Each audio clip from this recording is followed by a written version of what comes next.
अच्छा जी, हमने कल जैसे बात की थी कि हम जो आपकी असेसमेंट हुई है उस पर थोड़ी बात करेंगे पहले बिफोर वी मूव फॉरवर्ड। तो ये जनाब आपका असेसमेंट का टेस्ट है जिसमें आपकी रिक्वायरमेंट थी estimate net present value, internal rate of return and payback period of the propose project using NPV, recommend whether the project should be accepted और नॉट। 20 मार्क्स का क्वेश्चन था ये। तो इस सवाल में आपको प्रोजेक्ट कैश फ्लोज पहले बनाने थे। प्रोजेक्ट कैश फ्लोज को कॉस्ट ऑफ कैपिटल पे डिस्काउंट करना था तो एनपीवी आ जानी थी। फिर किसी दूसरे रेट पे डिस्काउंट करके इंटरपोलेशन लगानी थी, आईआरआर आ जाना था। फिर कैश फ्लोज को लेके आपने क्यूमुलेटिव कैश फ्लोज की वर्किंग बनानी थी तो पे बैक पीरियड आना था। ये 3 वैल्यूज थी। फिर एनपीवी जो निकाली उसको देख के पॉजिटिव या नेगेटिव के हिसाब से आपने फिजिबिलिटी पे ओपिनियन देनी थी। तो जनाब बताइए इसमें किस पॉइंट पे आपको चैलेंज आया। मुझे एक चीज़ तो इसमें क्लियर थी, ये रियल टर्म में उसने डाटा दिया हुआ था और क्वेश्चन में इन्फ्लेशन रेट एक सेलिंग प्राइसेस की थी, एक मटेरियल कॉस्ट की थी, एक से ज़्यादा इन्फ्लेशन रेट थे, टैक्सेस भी थे और इसका मतलब हमें मनी कैश फ्लोज पे प्रोजेक्ट को लेके चलना था। उसने रियल कॉस्ट ऑफ कैपिटल भी दी हुई थी और नॉमिनल या मनी कॉस्ट ऑफ कैपिटल भी दी हुई थी। हमने मनी कॉस्ट ऑफ कैपिटल को मनी कैश फ्लोज को मनी कॉस्ट ऑफ कैपिटल पे डिस्काउंट करना था। सो इस डाटा से हमने रेलेवेंट कैश फ्लोज एक्सट्रैक्ट करने थे। रेलेवेंट कैश फ्लोज को हमने इन्फ्लेट करना था और उन इन्फ्लेटेड कैश फ्लोज को हमने मनी कॉस्ट ऑफ कैपिटल पे डिस्काउंट करना था। तो जनाब क्या चैलेंज रहा इस सवाल में, किस एरिया में आपको ट्रीटमेंट में दिक्कत रही? जी बेटा, वर्किंग कैपिटल कैश फ्लोज बनाना। बेटा ये इसने आपको वर्किंग कैपिटल इन्वेस्टमेंट दी हुई है। वर्किंग कैपिटल से इन्वेस्टमेंट है मराद आपको डिफरेंट टाइम पीरियड में, जीरो में आपको से स्टॉक में कितना पैसा चाहिए, साल बाद स्टॉक में कितना पैसा चाहिए। वर्किंग कैपिटल क्या होता है? इन्वेस्टमेंट इन करंट एसेट्स है ना। तो आपको जीरो में कितने करंट एसेट चाहिए, 1 में, 2 में, 3 में, 4 में, और ये क्यूमुलेटिव इन्वेस्टमेंट है। ठीक है, इन्वेस्टमेंट वैसे भी क्यूमुलेटिव ही होती है, ये एडिशनल इन्वेस्टमेंट नहीं है। हर साल एडिशनल पैसा नहीं चाहिए। टोटल आपको आज इतना पैसा चाहिए करंट टर्म में, साल बाद टोटल आपके पास इतने एसेट्स में पैसे पड़े होने चाहिए, 2 साल बाद इतने। तो इसकी जो हमारी वर्किंग बननी थी, आपने पीरियड वाइज 0, 1, 2, 3, 4, 5 आपको working capital requirement real term में गिवन है। आपने इसको 1 + i रेज़्ड पावर n से मल्टीप्लाई करना था तो ये वर्किंग कैपिटल रिक्वायरमेंट आपकी मनी टर्म में कन्वर्ट हो जानी थी और यहां से फिर आपने वर्किंग कैपिटल कैश फ्लोज बना लेने थे। जैसे जीरो में आपकी वर्किंग कैपिटल रिक्वायरमेंट है 300, जीरो में इन्फ्लेशन अप्लाई नहीं होती तो ये तो मनी टर्म में भी 300 ही रही। 1 में रियल टर्म में कितनी रिक्वायरमेंट है 400। इसको मनी टर्म में बनाने के लिए 1 + i, वर्किंग कैपिटल की inflation is 5%, 0.05 raised to power 1, तो ये बन गया जी 420। 2 साल बाद 500 और 2 साल की इन्फ्लेशन लगा दो इस पे, कितना बन गया 551। 3 साल बाद 600, 3 साल की इन्फ्लेशन लगा दो इस पे, कितना बन गया। 4 साल बाद 700 और इस पे 4 साल की इन्फ्लेशन लगा दो, कितना बन गया 851। और हमने सीखा हुआ है 5, उसने बताया हुआ कैसे 5 साल बाद 0 है। अगर ये ना भी बताया तो हमें पता है जब प्रोजेक्ट खत्म हो जाता है तो हमें करंट एसेट में कोई पैसा नहीं चाहिए होता। अब यहां से आप वर्किंग कैपिटल कैश फ्लोज बनाओगे। 0 में कारोबार शुरू किया, 300 की इन्वेस्टमेंट करनी पड़ेगी, साल बाद 120 की मजीद इन्वेस्टमेंट करनी पड़ेगी, एक और साल बाद 131 की इन्वेस्टमेंट करनी पड़ेगी, फिर 144 की इन्वेस्टमेंट होगी, फिर 156 की इन्वेस्टमेंट होगी और फिर 851 की रिकवरी। ये आपके वर्किंग कैपिटल कैश फ्लोज हैं जो 0 से लेकर 5 तक आपने शो करने हैं अपने एनालिसिस में। Working capital cash flow. जी जनाब, एनी क्वेश्चन, कोई और सवाल, और क्या चैलेंज, इसमें कोई दिक्कत? स्क्रैप वैल्यू को इन्फ्लेट क्यों नहीं करते? क्यों करते हैं या क्यों नहीं करते? क्यों करते हैं, यहाँ पे किया हमने। इस क्वेश्चन में तो स्क्रैप वैल्यू थी नहीं, by the way, am I right? इस क्वेश्चन में स्क्रैप वैल्यू नहीं थी, लेकिन आपके साथी का सवाल है स्क्रैप वैल्यू को इन्फ्लेट क्यों करते हैं। तो बेटा हमने 2 तरह के सवाल किए हैं, जहां पे कुछ सवालों में हमने स्क्रैप वैल्यू को इन्फ्लेट किया है और कुछ सवालों में स्क्रैप वैल्यू को इन्फ्लेट नहीं किया। दोनों तरह के सवाल हमने किए हैं। स्क्रैप वैल्यू के बारे में मैंने आपको बड़ा क्लियरली कहा था कि अगर आपको स्क्रैप वैल्यू के बारे में क्लियरली बताया जाए कि scrap value is in real term और आपको मनी टर्म कैश फ्लो चाहिए तो आप स्क्रैप वैल्यू को भी इन्फ्लेट करेंगे। स्क्रैप वैल्यू के बारे में क्लियरली बताया जाए कि scrap value is in real term और मनी कैश फ्लोज के लिए आपको उसको फिट करना है। लेकिन बाज़ का एग्जामिनर ने स्क्रैप वैल्यू का जुमला एक अलग से लिखा होता है कि scrap value will be 5 million, silent.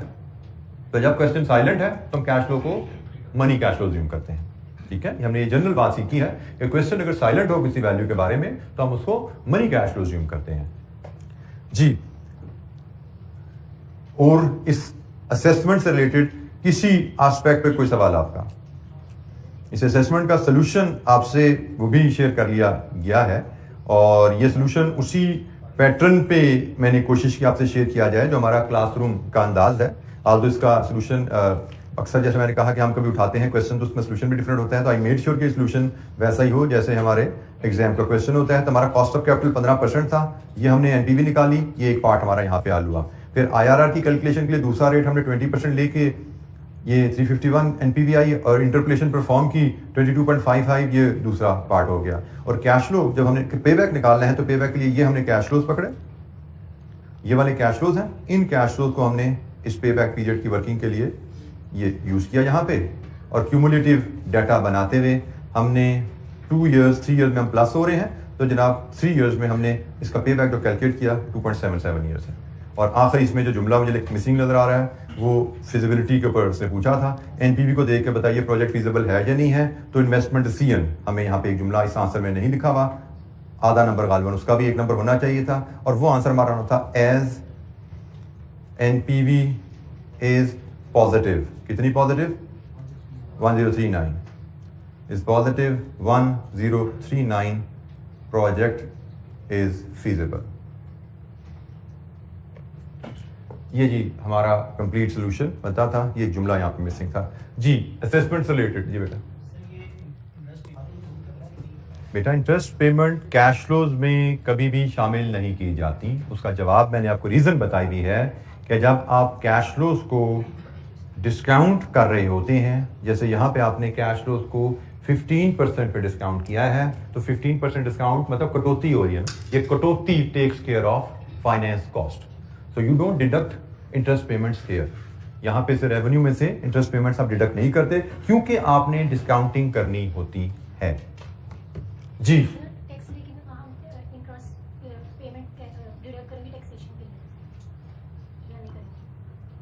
नहीं करेंगे, वो चीज भी डिस्काउंट फैक्टर में एडजस्ट हुई होती है, उसकी एडजस्टमेंट अभी हम जाएंगे। कॉस्ट ऑफ कैपिटल का हमारा नेक्स्ट चैप्टर उसमें हम पढ़ेंगे।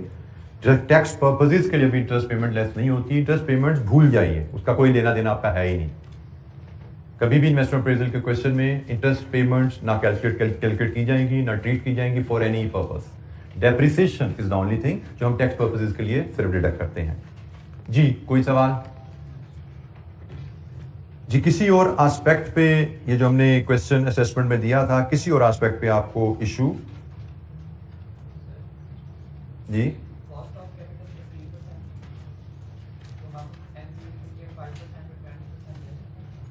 एनपीवी क्या होती है? कैश फ्लोज को कॉस्ट ऑफ कैपिटल पे डिस्काउंट करें तो एनपीवी मिलती है। एनपीवी नेट प्रेजेंट वैल्यू का टूल क्या कहता है? प्रोजेक्ट कैश फ्लोज को कॉस्ट ऑफ कैपिटल पे डिस्काउंट कीजिए। कॉस्ट ऑफ कैपिटल 15% है, एनपीवी के लिए आप कैश फ्लोज को 15% पे डिस्काउंट करेंगे। आईआरआर के लिए जो मर्जी रेट ले लो, वहां पे सारे शो पूरे करो अपने रेट की सिलेक्शन के। एनपीवी के लिए you don't have a choice, you have to use cost of capital जी। Any question? कोई सवाल?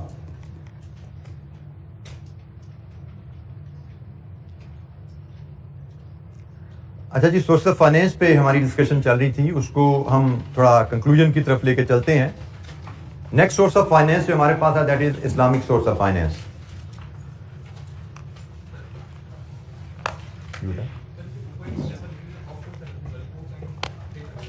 कहां पे लिखी है?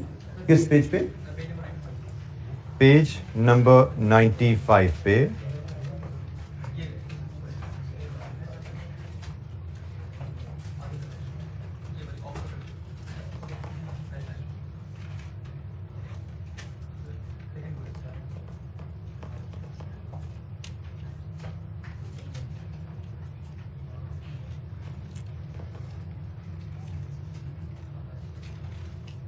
एयरक्राफ्ट भी ऑपरेटिंग लीज पे अक्सर लिए जाते हैं। आपने अगर थोड़ा सा न्यूज़पेपर से आपका कभी भी इन टच रहे हो तो कुछ ऐसा पहले ही खबरें आई थी, मैं भी 6 महीने 8 महीने साल पहले, कि PIA के पास कोई तैयारी कम हो, मैं भी शायद कोविड से पहले की बात हो, ज़्यादा पुरानी बात हो, कि PIA के पास तैयारी कम हो गई तो PIA हज फ्लाइट्स के लिए तैयारी कम हो जाते हैं तो वो मंगवाए जाते हैं किसी दूसरी कंपनी की एयरलाइन से। PIA ऑपरेटिंग लीज पे, ये 1 महीने के लिए मुझे जहाज किराए पे दे दें। सो यहाँ पे हैवी कैपिटल इन्वेस्टमेंट इन्वॉल्व होती है, वहाँ पे भी ऑपरेटिंग यूज होती है। और यहाँ पे भी offshore service vehicles in oil industry. Oil industry में आपके ऑयल शिप्स होते हैं जो कि एक कंट्री से ऑयल लेके दूसरे कंट्री, पाकिस्तान में ऑयल आता है सऊदी अरब से, कैसे आता है? शिप्स के थ्रू, ठीक है। तो यहाँ पे जो ऑफशोर सर्विस व्हीकल की बात की जा रही है वो ऑयल शिप्स की बात की जा रही है, ठीक है।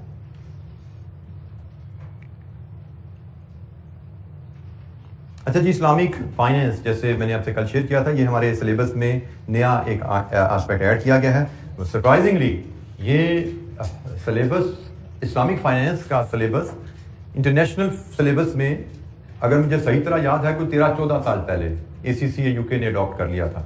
कि इस्लामिक फाइनेंस इतना पॉपुलर था, इंटरनेशनल सिलेबस, इंटरनेशनल बॉडी है, उन्होंने 13-14 साल पहले इसको अपने सिलेबस में ऐड कर लिया था। कि क्योंकि इस्लामिक फाइनेंस इस्लामिक कंट्रीज में पॉपुलर नहीं था, ये यूरोपियन कंट्रीज में बड़ी तेज़ी से पॉपुलर हो रहा था। तो कीपिंग दिस इट्स पॉपुलैरिटी, उनको लगा कि भाई फाइनेंशियल मैनेजमेंट के स्टूडेंट्स को इसका पता होना चाहिए। लेकिन अनफॉर्चुनेटली पाकिस्तान में जो कि इस्लामिक कंट्री है, इसको सिलेबस में इनको ICAP को ऐड करने का ख्याल आज इस साल हमें आया। तो एनीवेज, देर आया दुरुस्त आया। इस्लामिक फाइनेंस, कुछ बेसिक कॉन्सेप्ट हमें पता होना चाहिए। अब तो इस पर काफ़ी रिसर्च हो चुकी है, बात काफ़ी आगे जा चुकी है। हमारे सिलेबस में इसकी सिर्फ ABC है और सिर्फ आप समझिएगा आपको इंट्रोडक्शन देना है कि इस्लामिक फाइनेंस और कन्वेंशनल फाइनेंसिंग जो होती है उसमें फ़र्क क्या है। कुछ लोग कहते हैं कि इस्लामिक फाइनेंस का कॉन्सेप्ट शायद old wine in a new bottle का है, लेकिन शायद मैं समझता हूँ ये वही लोग हैं जो कि सही अंदाज में इसको, जिन्होंने इनको समझा नहीं है या जो शरिया रूल्स ऑफ बिजनेस को सही अंदाज में नहीं जानते। मेरे हिसाब से it is a very good effort कि आप एक ट्रेडिशनल बैंकिंग सिस्टम जो टोटली अन इस्लामिक है, जो रिबा या इंटरेस्ट बेस्ड है, उससे निकलने की तरफ जा रहे हैं। और उसके निकलने की तरफ एक बड़ी अच्छी एफर्ट है जिसमें मैंने कहा अब तो कितने डेकेड हो चुके हैं इस पर काम होते हुए, चीज़ें बड़ी आगे जा चुकी हैं, बहुत रिफाइन हो चुकी हैं। तो बेसिक से इसके कुछ हम फीचर्स डिस्कस करेंगे यहाँ पे, जो कि आपके लिए यकीनन वैल्यूएबल रहेंगे आपकी पर्सनल लाइफ में, प्रोफेशनल लाइफ में। बेसिक असूल एक ही है कि भाई आप फाइनेंस लेने जा रहे हैं तो वो जो शरिया लॉज या इस्लामिक लॉज हैं उनकी कंप्लाइंस में होने चाहिए।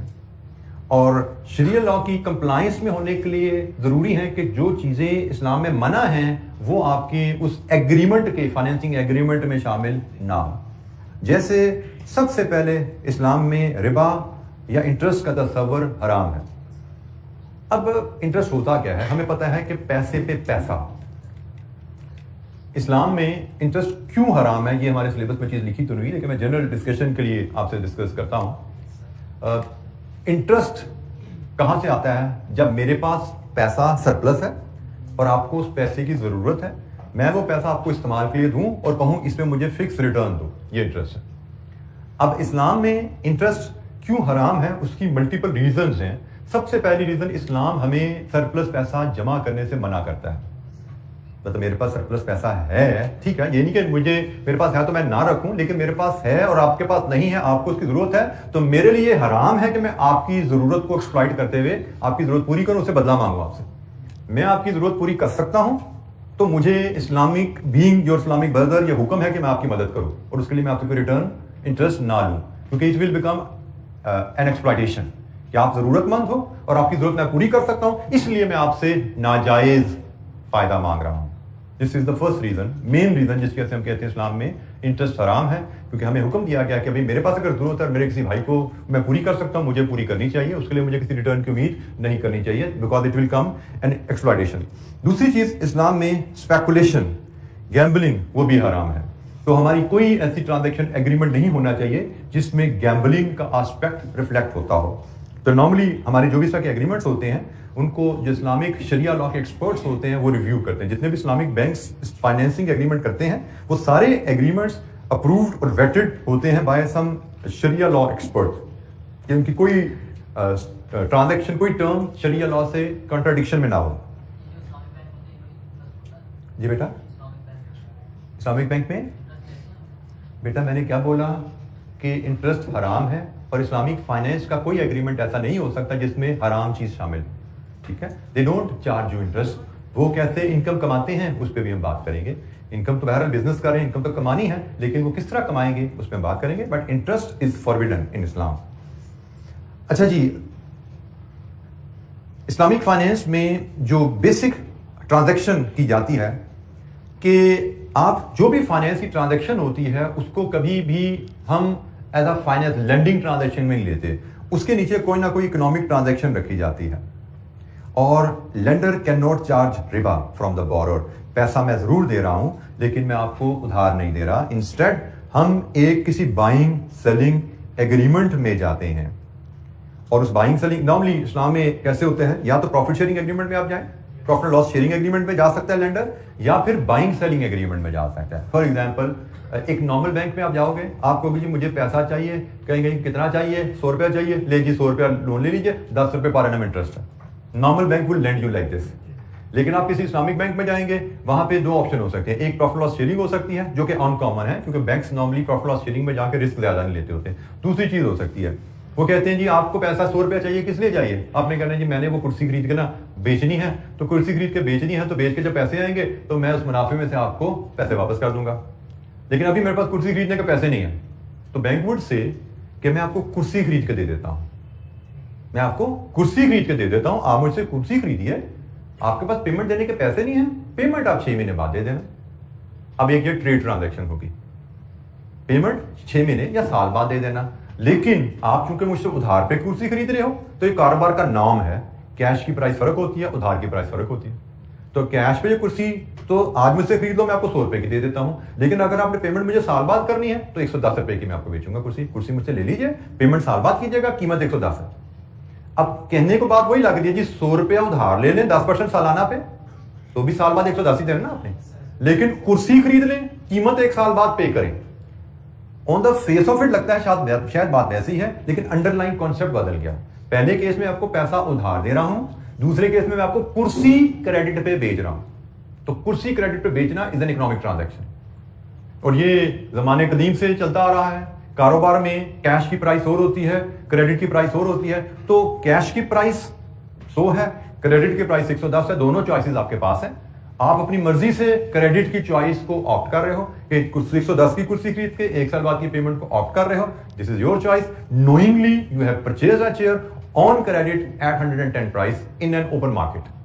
तो this is permissible in Islam. Economic transaction आ गई ना, तो ये परमिसेबल है। तो हम यही बात कर रहे हैं कि अंडरलाइन इकोनॉमिक ट्रांजैक्शन होनी चाहिए और प्रॉफिट लॉस शेयरिंग होनी चाहिए। No one can benefit from the transaction more than the other party. मतलब इसमें ये नहीं होना चाहिए कि एक्सप्लॉयटेशन का इंपैक्ट ना आए, एक्सप्लॉयटेशन का इंपैक्ट ना आए। मैंने जो आपको ट्रांजैक्शन दी वो तो एक बाइंग सेलिंग की फेयर ट्रांजैक्शन है, लेकिन प्रॉफिट लॉस की ट्रांजैक्शन में भी बैंक का गारंटर होगा, it has to be fair.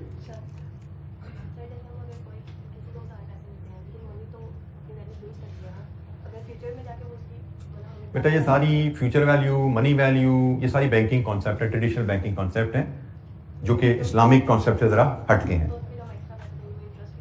Ji interest, पैसे पे पैसा लिया, दैट इज इंटरेस्ट। तो पैसे की वैल्यू कहां पे गई, इन्फ्लेशन आ गई तो सोना इतना हो गया तो डॉलर यहां पे चला गया, आपके पास सरप्लस आना, आपने दे दिया, आप वापस ले लें। मतलब मुझे प्रिसाइजली एक ये भी अक्सर बात होती है, मैं भूल गया, इसमें क्लैरिटी मैंने इसमें लेनी थी कि मैंने किसी को पैसा दिया, वो जब आपके साथी ने कहा पैसे की वैल्यू तो गिरती है, तो मैंने पैसे दिया, मैंने जब पैसा दिया 100 की वैल्यू कुछ और थी, 2 साल बाद मुझे मेरा पैसा वापस मिला, मेरी 100 की वैल्यू कुछ और है, तो मुझे तो प्रैक्टिकली नुकसान हो गया। हम कह रहे हैं चाहे फायदा ना लो तो नुकसान तो ना हो, नुकसान हो गया। जिसकी एक शक्ल कुछ लोगों ने बनाई भी है, ठीक है मैं आपको पैसा नहीं देता, मैं आपको सोना दे देता हूं, मैं आपको 1 तोला सोना दे रहा हूं, आप साल बाद 2 साल बाद मुझे 1 तोला सोना ही वापस कर देना, ताकि कुछ तो कवरेज हो जाए। लेकिन मुझे इसको चेक करना है कि ये भी परमिसिबल इस्लाम में है या नहीं है। ठीक है, सुनने में लगती है बात शायद ठीक ही है, लेकिन बात का हमें लॉजिक्स या प्रिंसिपल पे क्लैरिटी नहीं होती। तो मुझे लगा कि मैंने ये इस तरह की ऑप्शन मेरे सामने आई। मेरी मिसेज माशाल्लाह वो ये इस तरह का कोर्स कर रही हैं जिसमें शरिया लॉ बिजनेस सारी चीज़ें पढ़ी हैं। मैंने उनके सामने इस ऑप्शन रखी, तो उन्होंने कहा मुझे लगता है कि शायद ये भी इस्लाम में प्रिंसिपल नहीं है। उन्होंने कहा मैं टीचर से कंफर्म करूंगी, मुझे भी पूछना याद नहीं रहा, उसमें भूल गया, मुझे जरूरत नहीं थी, बट आई चेक आप लोगों के लिए कि इस तरह की भी चीज़ भी परमिसिबल है कि नहीं है। ठीक है, मतलब पैसे पे पैसा, वैल्यू ऑफ मनी कहाँ गई वो तो भूल जाओ, उसका तो कोई कॉन्सेप्ट नहीं है। आपने 100 दिया तो 100 ही वापस लेना है, 100 से ज्यादा लिया तो हराम है आपके लिए। सिमिलरली लेना भी हराम है, देना भी हराम है, दोनों चीजें हराम है आपके लिए बीइंग अ मुस्लिम। लेकिन जो शक्ल मैंने बताई कि जी मैं पैसा नहीं दे रहा, जो इन्होंने कहा जी पैसे की वैल्यू गिरती है तो हम उसको कवर करने के लिए कुछ कर सकते हैं, तो जैसे मैंने कहा मुझे लगता है कि शायद ये शक्ल भी परमिसिबल शायद ना हो। I confirm. जी बेटा, बैंक को क्या रिस्क है? बेटा बैंक रिस्क नहीं ले रहा, बैंक ट्रेड कर रहा है। मैंने आपको कहा, मैं जो एग्जांपल आपको दे रहा हूँ वो ट्रेड की एग्जांपल है।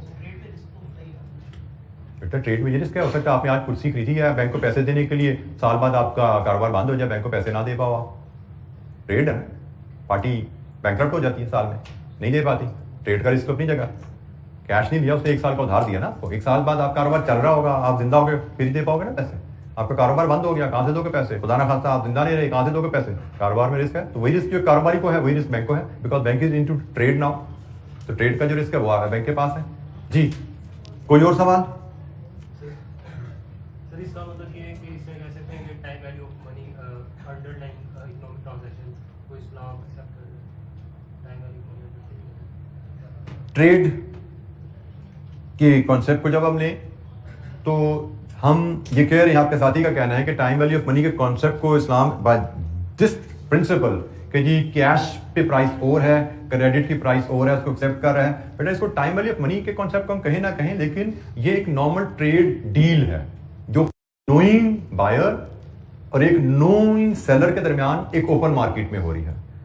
There is no concept of exploitation here. मतलब आप मुझसे कुर्सी ले रहे हो, आप मुझसे ना लो, इनसे ले लो, उनसे ले लो, आपका मार्केट ओपन है ना। मतलब कोई ऐसी बात नहीं है कि आपकी जरूरत मैं ही पूरा कर सकता हूं और उस पूरी जरूरत पूरी करने के लिए मैं आपसे कोई अननेसेसरली या नाजायज डिमांड कर रहा हूं। आपने मुझसे एक चीज खरीदने की ख्वाहिश का आधार किया, मैंने उसकी कीमत बताई, अब मैं चीज किस चीज प्राइस पे बेचूं, वो मेरी चीज है, मेरी प्राइस है। स्पेशली अगर वो कोई नेसेसिटी नहीं है और उसकी मुआशरे में किल्लत नहीं है, फिर वो एक्सप्लॉयटेशन आ जाएगी। जो होर्डिंग होती है एक्सप्लॉयटेशन है। ठीक है, कुर्सी है मेरे पास भी पड़ी है, मेरे जैसे और भी सप्लायर मार्केट में पड़े जो बेच रहे हैं, मेरी अपनी प्राइस, उनकी अपनी प्राइस है। आपको मैं नहीं दूंगा तो आपको वहीं से मिल जाएगी। तो अगर मेरी प्राइस 2 रुपए ज्यादा है, किसी की प्राइस 2 रुपए कम है, आपको मिल रही है, आप ले लो।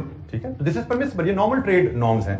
और इसमें फिर मैंने कहा अगर एक्सप्लॉयटेशन कहीं पे भी आ जाएगी वो हराम हो जाएगी कि जी मुझे पता है जी कुर्सी मेरे पास ही, आपको कहीं से मिलनी नहीं आपको, और आपका इसके बारे गुजारा ही नहीं है, तो मैं प्राइस नाजायज तरीके से बढ़ा दूं कि मुझे पता है आप कहीं जा ही नहीं सकते, मेरे से ही लोगे, और मेरी प्राइस फेयर नहीं है, तो वो फिर एक्सप्लॉयटेशन है, विच इज नॉट परमिसिबल। किसी भी शक्ल में एक्सप्लॉयटेशन इस्लाम में परमिसिबल नहीं है। अच्छा जी, हम different tools, sources of finance में जो डिफरेंट टूल्स हैं हम उनकी बात करते हैं। सबसे पहला टूल मुराबहा है। ये मुराबहा बाय द वे वही टूल है जो मैं आपको डिस्कस कर चुका हूं ऑलरेडी। ये सबसे पॉपुलर टूल है इस्लामिक बैंक में, और मुराबहा ट्रांजैक्शन वही है जैसे मैंने कहा, मैंने आपको बताई है कि in a particular kind of sale where seller expressly mention the cost he has incurred on the commodities to be sold and sell it to another party by adding some profit or markup thereon which is known and agreed by the buyer। ये जो मैंने आपके transaction कही जिसको मुराबहा transaction कहा जाता है Islamic finance की टर्म में। बेसिक फीचर ऑफ मुराबहा, अच्छा ये अब बड़ी अहम बातें हैं जिनको हम नॉर्मली इंसान as a human being ignore कर देते हैं। ट्रेड, मुराबहा बेसिकली ट्रेड है, ऐसा ही है ना कि आप वो ट्रेड बैंक से करो या ट्रेड आपस में करो, it is the trade. Trade के कुछ अहम फीचर हैं जो अनफॉर्चुनेटली मेजॉरिटी ऑफ अस हमें पता ही नहीं होता, हम इनको इग्नोर करते हैं। The subject matter of sale must be existing at the time of cell.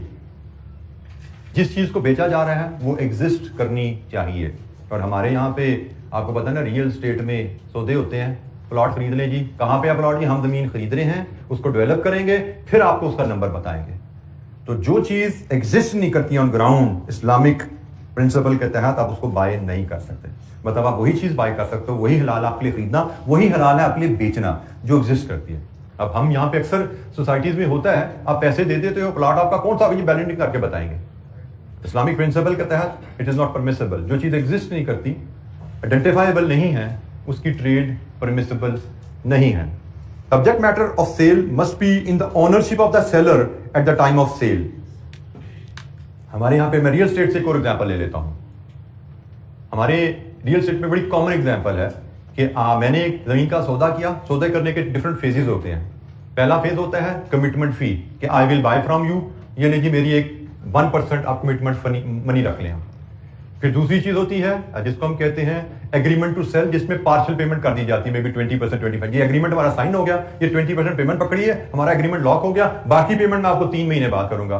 सो एक कमिटमेंट फी दी, एक एग्रीमेंट टू सेल किया, फिर फाइनली सेल होती है, जो कि तीसरा फेज होता है। हमारे यहाँ पे बड़ा कॉमन है कि कमिटमेंट फी पे ही मैंने आपसे कमिटमेंट कर ली, इनसे कमिटमेंट की और आपसे सौदा करके आपको बेच भी दिया। मैंने खुद अभी चीज खरीदी नहीं है, लेकिन मैंने आपको बेच दी क्योंकि मुझे पता मैं खरीद लूंगा, इस उम्मीद पे मैं आपको बेच रहा हूं। ये बड़ी कॉमन बिजनेस नॉर्म है हमारे यहाँ पे। मतलब मैं कहूंगा कि रियल स्टेट में शायद 90% से ज्यादा ट्रांजैक्शन इस तरह होती है। और हम यहाँ पे क्या पढ़ रहे हैं कि मुराबा इस्लाम में ऐसी ट्रेड अलाउड नहीं है। जो चीज की आप ऑनर नहीं है वो आप बेच नहीं सकते। The subject matter of sale must be physical construction and constructive possession. जो चीज आपके पोजेशन में नहीं है वो आप बेच नहीं सकते। मतलब एक तो है कि खरीद लिया, सिर्फ खरीदना नहीं है, कब्जा भी आपके पास आना है, फिर आप बेच सकते हैं। और हमने तो सिर्फ एक पर्ची लिखी होती है जमीन की, हम बेच देते हैं आगे। खरीदना तो दूर की बात, सिर्फ एक पर्ची पे हमने 1% पेमेंट की होती है, हम आगे बेच रहे होते हैं। यहां पे हम कह रहे हैं कि पोजेशन भी जरूरी है। तो अगर पोजेशन नहीं आपके पास तो आप बेच नहीं सकते चीज। ये सारी नोट्स में हम जाएंगे, वहां पे एग्जांपल भी सारी इलैबोरेट हुई है अगर मैं कोई बात आपको समझाना पाऊं। The sale must be prompt and absolute, मतलब कंप्लीट ट्रांजैक्शन होनी चाहिए, उसमें एम्बिग्युइटी नहीं होनी चाहिए, कि इफ्स एंड बट्स नहीं होने चाहिए। ये चीज पड़ी हुई है, सामने नजर आ रही है, ये प्राइस है, फौरन आपकी एग्री हो और खत्म हो मामला। The subject matter of sale must be property of value. कोई हवाई चीज नहीं हो सकती, it has to have some value. जैसे क्वेश्चन मार्क काफी रहा, अब मुझे नहीं पता उसका सोल्यूशन क्या, क्योंकि मैं मेरी आदत है जिस पेंडे नहीं जाना दोहरा नहीं पूछी था कि क्रिप्टो करेंसी कि भाई ये खरीदो फरोख्त हो रही है, is it some existing property of value है कि नहीं आई है? ठीक है, तो इस पे भी इस्लामिक स्कॉलर्स ने डिस्कशन इस पे काफी की हुई है। मैंने चूंकि कभी काम नहीं करता इसलिए मैंने इस पर रिसर्च नहीं की, लेकिन ये क्वेश्चन मार्क इस पर रहा है, ये मुझे पता है। अब क्या हल हुआ, किसी को पता है क्या हल है इसका? आराम है, ठीक है जी। तो बिकॉज वो प्रॉपर्टी ऑफ वैल्यू नहीं है क्या, किसी को पता नहीं, फिजिकली चीज एग्जिस्ट नहीं करती। बट कुछ चीजें ऐसी हो सकती हैं जिन पे कोई हम बात कर सकते हैं, लेकिन कम से कम इसके बारे में इस्लामिक स्कॉलर्स ने क्लियरली कर दिया फिलहाल, जो उनका नॉलेज है, जो उनकी रिसर्च है, कि जिस जैसे crypto currency is not permissible in Islam because it is not some property of value जिसको बाय कर रहे हो, सेल कर रहे हो आप। Delivery of the sold commodity to the buyer must be certain and should not depend on contingency और chance. वही बात आ गई, एब्सोल्यूट ट्रांजैक्शन होनी चाहिए, इफ्स एंड बट्स नहीं होने चाहिए। Absolute certainty of price is necessary condition is a necessary condition for the validity of the sale. Price clear होनी चाहिए, उसमें भी इफ्स एंड बट ना होता है, ऐसा हो तो प्राइस ये तो वैसा हो तो प्राइस वो, ऐसा नहीं होना चाहिए। जब डील साइन हो रही है प्राइस लॉक है कि भाई इस कंडीशन पे this is the price, agreement sign, handing over, taking over complete. The sale must be unconditional, वही फिर इफ्स एंड बट्स की बात आ गई। The sale is valid in which the parties fix the price and the due date of payment in an unambiguous manner. The due time of payment can be fixed either with reference to a particular date or by specifying a period of time, but it cannot be fixed with reference to future event. फिर uncertainty होगी ना कि जी कश्मीर आजाद होगा तो फिर पैसे वापस करेंगे हम, तो भाई जब कब आजाद होगा नहीं होगा, अनसर्टन। इवेंट से नहीं अटैच होना, या दिन बता दो 30 दिन बाद पेमेंट होगी, या तारीख बता दो फलानी तारीख को पेमेंट होगी, exact date of which is unknown and uncertain. तो इस तरह भी मुराबा एग्रीमेंट हो सकता। तो जनाब ये मुराबा बेसिकली एक ट्रेड है, और इस ट्रेड को बैंक्स भी यूज करते हैं अपनी बिजनेस फाइनेंसिंग के लिए। अपनी बिजनेसेस को जो स्टॉक बाय करने के लिए फाइनेंस चाहिए होता है, वो इस्लामिक बैंक मुराबा एग्रीमेंट के थ्रू उनकी नीड को फुलफिल कर देते हैं।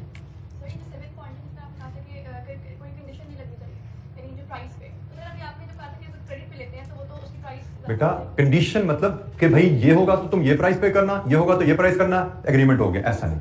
जब एग्रीमेंट कर रहे हो उस वक्त लिखा जाएगा, ऑप्शन दिया आपको भी, कैश पे लेनी तो 100, क्रेडिट पे लेनी 110। जब सेल एग्रीमेंट हुआ तो एग्री हो गया जी क्रेडिट पे 30 दिन बाद पेमेंट 110 पे, ठीक है। कंडीशन जब हमने एग्रीमेंट साइन किया तब नहीं, ऑफर जब किया तब दो चीजें थी, लेकिन सेल तब हो सकती है जब चीज लॉक हो गई, उसके बगैर एग्रीमेंट नहीं आपका। मैन्युफैक्चरर के लिए नहीं है से मुराद इसमें भी हो सकता है, नहीं एग्जिस्ट नहीं करती। जैसे आपके साथी का सवाल अच्छा है कि अब हमने जो चीज़ें बनाई नहीं है, मैन्युफैक्चरर है, क्योंकि ऐसा भी होता है कि जो मैन्युफैक्चरर होता है उसने चीज़ें बना के बाद कर रखी नहीं होती। आप कस्टमर आता है, उनको ऑर्डर करता है और वो ऑर्डर पे बनाते हैं। तो how would this apply to the manufacturer?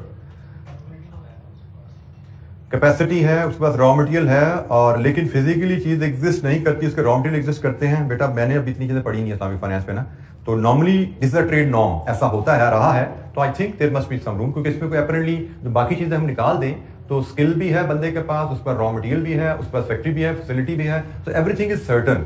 तो अगर हम इसमें यकीनन इसमें कोई ना कोई रूम होगा। मुराबा यस, ये तो ट्रेड को डील कर रहा है, ये मैन्युफैक्चरिंग को डील नहीं कर रहा, लेकिन आई बिलीव कि मैन्युफैक्चरिंग में I don't see any harm कि उसमें कोई ऐसी कोई बात हो जो हम कहें कि इस्लामिक में शरिया के अगेंस्ट है, परमिसिबल नहीं है। हो सकता है उसकी भी शराइत जैसे हो, क्योंकि ये एक बहुत बड़ा सब्जेक्ट है। मतलब इस्लामिक जो रूल्स ऑफ बिजनेस हैं, ये एक बहुत बड़ा सब्जेक्ट है। इसमें जैसे मैंने कहा कि आहिस्ता आहिस्ता रिसर्च हो रही है, चीज़ें डेवलप हो रही हैं। पहले अनफॉर्चुनेटली हमारे लोगों ने इस पर रिसर्च नहीं की, लेकिन अब ये काफ़ी तेज़ी से इस पर काम हो रहा है। इस पर उलमा और जो हमारे स्कॉलर्स हैं बहुत तेज़ी से इस पर काम कर रहे हैं, चीज़ें सीख रहे हैं, और इस पर यही चीज़ें फिर जो है बैंकों में, इस्लामिक बैंकों को भी नॉलेज पास ऑन हो रहा है, क्योंकि इस्लामिक बैंक्स के पास भी उनकी एक कंडीशन है कि they must have some few board, शरिया बोर्ड उनके पास होना चाहिए, जिसमें शरिया एक्सपर्ट्स बैठते हैं जो तमाम ट्रांजैक्शन को, तमाम एग्रीमेंट्स को, तमाम फॉर्म्स को प्रूव करते हैं। वो उसके बगैर ट्रांजैक्शन मानी होती है, और ये सारी चीज़ें वहाँ पर इनकॉर्पोरेट होती जा रही हैं। जी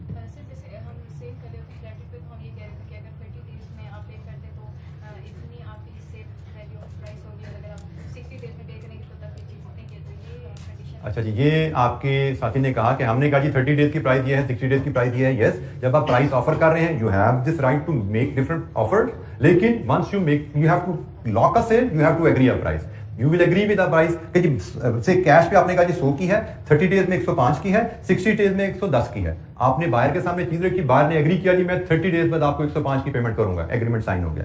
अब क्वेश्चन आता है 30 डेज गुजर गए और बायर आपको पे ना कर पाए। अब बैंकों में तो ये होता है ना कि बायर अगर जो बोरोअर है वो पैसे वापस ना दे पाए तो फाइन एंड पेनल्टी शुरू हो जाती है। इस्लामिक लॉ में अगेन दिस बिकम्स एक्सप्लॉयटेशन, क्योंकि नियत पे तो शक नहीं किया जा रहा है। यहाँ पे बात क्या की जाएगी कि अगर बायर आपको 30 दिन बाद पैसे नहीं पे कर रहा तो यकीनन उसकी कोई मजबूरी है, कारोबारी दिक्कत है, जिसकी वजह से उस पर पैसे नहीं आपको पे करने के लिए, तो आपको उसको एक्सटेंशन देनी है, आपको उसको कोई फाइन या पेनल्टी चार्ज नहीं करना, क्योंकि बात यहाँ पे फिर नियत पे कोई शक नहीं कर रहा, मजबूरी है जिसके से हो रहा होगा। लेकिन अनफॉर्चुनेटली हम ये बात कहें कि हमारे यहाँ पे क्योंकि डिस्ट्रस्ट की सोसाइटी है, हमारा पहले सबसे पहले शक की नियत पर जाता है। तो हमारे यहाँ पे जैसे फाइन्स रखे होते हैं, हमारे यहाँ पे इस्लामिक बैंक्स ने फाइन्स रखे होते हैं, लेकिन वो क्या करते हैं कि फाइन्स को अपनी इनकम में नहीं डालते, क्योंकि मसला तो ना फाइन को एज सोर्स ऑफ इनकम बना लो, ठीक है, वो अपनी इनकम में नहीं डालते। जैसे मुझे याद है मेरे बच्चे एक इस्लामिक स्कूल में पढ़ते थे, तो काफ़ी पुरानी बात है, मैं उनको फीस देने गया तो वहाँ पे एक और पेरेंट आए हुए थे, उनकी शायद 2 दिन की ओवरड्यू हो गई थी, फीस लेट हो गए थे, तो मे भी 100 या 200 रुपये जुर्माना था उनका। तो आई वॉज क्यूरियस कि ये क्या जुर्माना कैसे लेते हैं। तो उनका असूल बड़ा सीधा था, उन्होंने डिफरेंट इदारों के जो खैराती इदारे थे उनकी पर्चियाँ रखी हुई थी कि जी 200 रुपये आपका फाइन है, आप देख लें इनमें से किसको आपने डोनेशन देना है, उसकी स्लिप कटवा लें हमसे। तो उन्होंने स्कूल ने अपनी इनकम में उस पैसों को नहीं डाला, लोगों के हिसाब दिलाया कि भाई आपने टाइम पे देना है, आपने कोशिश करनी है, नहीं देंगे तो आपको ज्यादा देने पड़ेंगे, लेकिन वो हमारी इनकम में नहीं जाएंगे क्योंकि हमारे लिए हराम है फाइन, हम वो आपसे पैसे लेकर डोनेट कर देंगे, यहाँ पे आप पे करेंगे एक्स्ट्रा, लेकिन वो इस मद में निकलेगा हमारे पता कि विन विन रहे, दोनों का काम चलता रहे, क्योंकि हमारे यहाँ फाइन का कॉन्सेप्ट ना हो तो फिर कोई भी देना नहीं जाएगा टाइम पे, किसी का दिल नहीं करता पैसे वापस करने को। तो ये बहरल है, फाइन इज एक्सप्लॉयटेशन, अगर आप उसको अपनी इनकम में डालते हो दैट इज हराम। अच्छा जी, ये दूसरा है जी इजारा, दूसरा source of contract, Islamic finance का कॉन्ट्रैक्ट इजारा, it is simply lease. Lease पढ़ी है ना हमने, तो इजारा लीज का इस्लामिक नेम है। तो इसमें कोई फीचर बहुत ज्यादा डिफरेंट नहीं होने वाले, I leave it to you, आपने इसको रीड थ्रू करना है, लीज की बातें हमने पढ़ी हुई हैं, तो आप सिंपली इसको रीड थ्रू करेंगे, सारी चीजें आप इसको आसानी से कैप्चर कर पाएंगे, कोई ऐसा पॉइंट नहीं होगा जो आपको समझ ना आए। थर्ड सोर्स ऑफ हमारा जो इस्लामिक सोर्स ऑफ कॉन्ट्रैक्ट होता है दैट इज मुदारबा। मुदारबा की टर्म आपने पाकिस्तान में काफी सुनी होगी। मुदारबा 2 लोगों के दरमियान एग्रीमेंट होता है जिनमें से एक के पास पैसा है, दूसरे के पास स्किल है, ठीक है जी। तो पैसा और स्किल मिल के कारोबार होता है। मेरे पास पैसा है, काम करना नहीं आता, बिजनेस अपॉर्चुनिटी नहीं है, आपके पास बिजनेस अपॉर्चुनिटी है, पैसा नहीं है, वी कैन जॉइन हैंड्स, मैं आपको पैसा दूंगा, आप काम करोगे। तो जो पैसा देता है मुदारबा में उसको हम रबल माल कहते हैं, और जो काम करता है, बिजनेस करता है, उसको मुदारिब कहते हैं। नॉर्मली रबल माल पैसा डालेगा, मुदारिब बिजनेस मैनेजर होगा, उस पैसे को लेके काम करेगा। एज अ कंडीशन मुदारिब में आल्सो कंट्रीब्यूट कैपिटल, ये अंडरस्टैंडिंग हमारी हो सकती है कि जी मैं भी, मुदारिब भी कह सकता है मैं भी कुछ कैपिटल डाल दूं, मेरे पास थोड़े पैसे हैं मैं भी डाल देता हूँ, ये भी अरेंजमेंट ऐसे हो सकती है, जरूरी नहीं कि सारा पैसा एक पार्टी का हो, मुदारिब का भी कुछ पैसा हो सकता है, and then they agree on profit and loss sharing. अच्छा, इसमें एक बड़ा इंटरेस्टिंग कॉन्सेप्ट है, मुदारिब और रबल माल में जब एग्रीमेंट होगा तो प्रॉफिट शेयरिंग का एग्रीमेंट है कि जी पैसा जिसका उसका इतने % हिस्सा और जिसकी मजदूरी है उसका इतने % हिस्सा, लेकिन अगर लॉस हुआ तो वो सारे का सारा जिसका पैसा उसका, ठीक है, क्योंकि मुदारिब के पास तो पहले ही पैसा नहीं था, वो नुकसान कहाँ से भर सकता है। मुदारिब के पास था सिर्फ टाइम और स्किल, तो उसका नुकसान क्या है कि उसने पूरा साल कारोबार किया और उसके बदले उसको जीरो, उसकी सारी एफर्ट और टाइम के बदले उसको जीरो हो गया, उसको कुछ नहीं मिला, ठीक है। सो मुदारिब ने काम किया, पैसा कमाया तो हिस्सा मिल जाएगा, जो एग्रीड है। मुदारिब ने काम किया, नुकसान हो गया तो मुदारिब को कुछ नहीं मिलेगा, लेकिन उसकी जेब से कुछ जाएगा भी नहीं, क्योंकि एज अ प्रिंसिपल मुदारिब के पास तो पैसा था ही नहीं, तो लॉस कहां से भरेगा भाई। तो ये एक बड़ा क्लियर रूल है कि लॉस जितना, अच्छा in the ratio of capital contribution, अगर मुदारिब ने पैसा डाला हुआ है तो उस रेशियो में लॉस उठाएगा। फॉर एग्जाम्पल 90% डबल माल का पैसा है, 10% इसका पैसा है, लॉस 90-10 में शेयर होगा, लेकिन प्रॉफिट की रेशियो की 50-50 है, प्रॉफिट की रेशियो 50-50 है, लॉस की रेशियो बताने की जरूरत नहीं है, वो अंडरस्टूड है, वो कैपिटल की रेशियो में बियर किया जाता है लॉस। अच्छा जी, टाइप्स ऑफ मुदारबा दो तरह के हो सकते हैं, एक रिस्ट्रिक्टिव मुदारबा और एक अनरिस्ट्रिक्टिव मुदारबा। रिस्ट्रिक्टिव मुदारबा में रबल माल बिजनेस की नौयत बता देता है कि आप मेरे पैसे से सिर्फ ये कारोबार कर सकते हैं, और अनरिस्ट्रिक्टिव में कोई रिस्ट्रिक्शन नहीं है, पैसा मुदारिब को दे दिया गया है, सिर्फ ये कहा जाता है जो भी शरिया कंप्लाइंट बिजनेस है आप करना चाहें मुनाफे के लिए आप कर सकते हैं। Unlawful high risk investment, gambling, इस तरह की चीजें अलाउड नहीं है, वो यकीनन जिम्मेदारी है वर्किंग पार्टनर या मुदारिब की। बाकी अनरिस्ट्रिक्टेड है, कोई भी लॉफुल शरिया कंप्लाइंट बिजनेस किया जा सकता है। तो ये जनाब हमारा मुदारबा के कुछ बेसिक फीचर है। एग्जाम में हमें जी किसी एक पे कोई एमसीक्यू आ सकता है या 2-2 नंबर के नोट आ सकते हैं, ये मुराबा क्या है, मुदारबा क्या है, या मुराबा के फीचर्स पे कोई एमसीक्यू बन सकते हैं कि जनाब ये ट्रांजैक्शन इस्लामिक परमिसिबल, कौन कौन सी ट्रांजैक्शन इस्लामिक लॉ में परमिसिबल है, 3-4 ट्रांजैक्शन नीचे लिख दी जाए, एमसीक्यू आ जाएगा छोटा सा। जैसे मुराबा में हमने डिफरेंट टाइप की ट्रांजैक्शन पढ़ी, या which of the following transaction is a मुदारबा ट्रांजैक्शन, 4 ट्रांजैक्शन नतीजे दे दी जाए, आपको खाली मुदारबा पहचानो कौन सा है, ठीक है, या 11 पहचानो कौन सा है। तो इस तरह एमसीक्यू भी बन सकते हैं, 2-2, 4-4 के नंबर के नोट्स बन सकते हैं। तो इसलिए जरूरी क्या है, अंडरस्टैंडिंग, आपको हर टूल की, हर सोर्स ऑफ फाइनेंस की अंडरस्टैंडिंग क्लियर हो। बेटा प्रॉफिट शेयरिंग की परसेंटेज फिक्स होगी, मुदारबा में मुदारिब का हिस्सा कितना प्रॉफिट में होगा और रबल माल का हिस्सा कितना होगा, 50-50 है, 20-80 है, 30-70 है, वो एग्रीमेंट के वक्त एग्री कर लिया जाएगा कि हम इस रेशियो में प्रॉफिट शेयर करेंगे। लॉस अगर हुआ तो उसके बारे में मैंने कहा जी वो क्लियर है, लॉस हमेशा कैपिटल शेयरिंग की रेशियो में होता है। कैपिटल अगर मुदारिब ने डाला है तो लॉस में हिस्सेदार होगा वो, अगर कैपिटल सारा रबल माल का है तो मुदारिब का लॉस में कोई हिस्सा नहीं होगा। प्रॉफिट शेयरिंग रेशियो एग्री की जाती है, loss in the ratio of capital contribution होता है हमेशा। अच्छा जी, आखिरी टूल हमारा मुशारका है, आई थिंक आखिरी टूल, यस, मुशारका है इस्लामिक फाइनेंस का। मुशारका is simple partnership business, again हमने जिस टर्म से फेमिलियर है, पार्टनरशिप बिजनेस, जिसमें दो लोग मिलते हैं अपने अपने पैसे के साथ और मिलकर कारोबार करते हैं, दिस इज पार्टनरशिप। अच्छा, पार्टनरशिप में भी प्रॉफिट एंड लॉस शेयरिंग होती है, लॉस शेयरिंग कैपिटल की रेशियो में होती है, प्रॉफिट शेयरिंग में भी डिफरेंट, प्रॉफिट शेयरिंग फर्क हो सकती है, कैपिटल रेशियो में होना जरूरी नहीं है। उसकी वजह क्या है कि फॉर एग्जाम्पल मैं एक नया बिजनेसमैन हूं और से आप एक सीजन्ड और एक्सपीरियंस बिजनेसमैन हैं, हम दोनों एग्रीमेंट पे पहुंचते हैं कि भाई मेरे पास भी कुछ पैसा है, आपके पास पैसा, मिलकर कारोबार करते हैं। आपकी उम्र 50 साल है, आपके पास भी 100 रुपया है, मेरी उम्र से 20 साल है, मेरे पास भी 100 रुपया है। अब हम दोनों ने पैसा तो बराबर डाला, लेकिन क्या हम दोनों की एफर्ट्स की वैल्यू बराबर हो सकती है? जिसका एक्सपीरियंस है, जिसकी एज है, उसकी इनपुट की वैल्यू कहीं ज्यादा है, पैसे तो दोनों के बराबर हैं, तो एक्सपीरियंस की वैल्यू ज्यादा है। मुशारका में तो दोनों चीजें डाली ना, मैंने भी अपना पैसा और अपना टाइम डाला, मेरे पार्टनर ने भी अपना पैसा अपना टाइम डाला, तो पैसा दोनों का बराबर है, लेकिन टाइम की वैल्यू की वजह से पार्टनरशिप जो प्रॉफिट शेयरिंग हो सकता है मेरे पार्टनर की ज्यादा हो। पैसा बेशक 50-50 है, बट वी मे एग्री कि प्रॉफिट 70-30 होगा, कि मुझे 30% प्रॉफिट मिलेगा, मेरे पार्टनर को 70% प्रॉफिट मिलेगा, दिस इज परमिसिबल, हम एग्री कर लें, बिल्कुल होगा। लेकिन in the event of loss, capital ratio, loss 70-30 नहीं होगा, लॉस कैपिटल रेशियो में होगा, ठीक है, क्योंकि लॉस तो पैसे में से होना है ना, तो वो जो पैसा डाला है उसमें जितना पैसा डाला है उसकी रेशियो में लॉस होगा। तो ये हमारा मुशारका एग्रीमेंट, जिसको हम पार्टनरशिप एग्रीमेंट कह सकते हैं। तो ये 4 सोर्सेज ऑफ इस्लामिक फाइनेंस हमारे सिलेबस में थे। बेसिक जैसे मैंने कहा एबीसी आपको बताई की है, थोड़ा सा बेस बता दी गई है और 4 टूल्स की एबीसी बता दी गई है।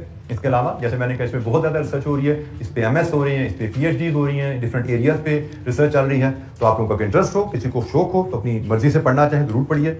तो फिलहाल हमारे लिए इतना, हमारे लिए सोर्स ऑफ फाइनेंस में आगे मेरा ख्याल है थोड़ी सी डिस्कशन हमारी रहेगी है, वो इंशाल्लाह हम मिलेंगे जब नेक्स्ट वीक थर्सडे को, तो थर्सडे को हम इसको कंप्लीट करेंगे और आगे का सफर हमारा शुरू होगा इंशाल्लाह, ठीक है। तो आज के लिए इतना ही, बाकी इंशाल्लाह नेक्स्ट वीक मुलाकात होगी। थैंक यू, अस्सलाम वालेकुम।